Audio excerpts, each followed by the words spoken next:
We looked at the Earth Green Lanterns before, now let's take a look at the alien Green Lantern members and how they use their power rings. This is Green Lantern Aricia, and she's got 2 hearts, and when she uses her ring, the light pulsates like they're matching her heartbeat. It looks like music. This is Graf Turen, and he's been fighting one of the oldest enemies of the Green Lantern Corps, the Spider Guild. The Spider Guild destroyed his homeworld, and he's been making hell for them ever since, so much so that they put the highest bounty of any Green Lantern on his head. And Graf's a product of his environment because he's been fighting the Spider Guild so long that when he weaves his constructs, the light looks like a spider web. This Green Lantern is General Creon. He was recruited by Hal Jordan himself and has one of the best military minds in the Green Lantern Corps. Creon uses power ring like a light switch. The constructs are either on or off that fast. This is Green Lantern Penelops, and they show how powerful a Green Lantern can be because he rearranged the orbit of his planet with just a stray thought. This is Lyra. Pound for pound, she's one of the best fighters of the Green Lantern Corps, hands up because that's all she throws. When she fights, Lyra never looks at her target so that every attack is a surprise. And speaking of throwing hands, this is Hanu. This is a Green Lantern that never uses his ring. Hanu doesn't use his ring because on his planet, using a weapon is frowned upon. You just use your hands to fight. I love this because when he's in a battle with his friends, they're always telling him, Hanu, please use your ring. That's cool. We got it. We're fine. So his culture impacts how he uses his ring, which he only uses for transportation. Even Hal Jordan has said, I don't think I've ever seen him use his ring. And the one time he did was when his team faced the Anti-Monitor. The Anti-Monitor is a giant threat. There was literally no other choice. So Hanu tells his team, hey, I'm going to use my ring. Turn away. And when he used it, the light was so bright that it was blinding, and he created an asteroid field in order to knock back the Anti-Monitor. He knocked back the Anti-Monitor. That's an insane feat, and his ring power went from 100%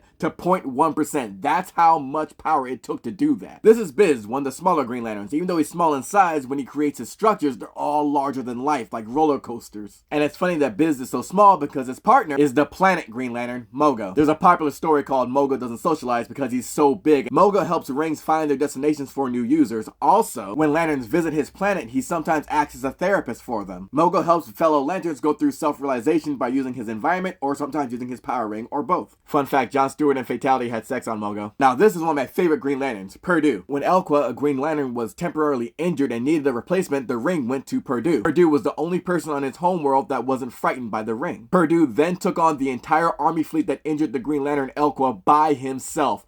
Dolo. He wiped them all out. Perdue was able to make these wild creations out of nowhere. It kept taking the army by surprise. And when the injured Green Lantern was better, Elqua thanked Perdue. Perdue said it was no problem and enjoyed playing with the, for lack of a better word, butterflies type insects. The Green Lantern was confused why Perdue kept referring to the starships of the armies as insects. Come to find out, when Perdue hands the ring back over, he admits himself back into the insane asylum. Perdue didn't have any fear because he's insane and unaware. He thought the army were just a bunch of little butterflies. Funny part is, the Guardians enlist him into the Green Lantern Corps, and Elqua becomes his partner. And his constructs are so wild and unpredictable that during a battle, Green Lanterns give him mad space because they know how erratic his constructs can be. What I love about the Green Lanterns is that with 7,200 members, that means there's 7,200 different tales. Every Green Lantern has a story. Like if you ever wondered if Apocalypse had a Green Lantern, they did.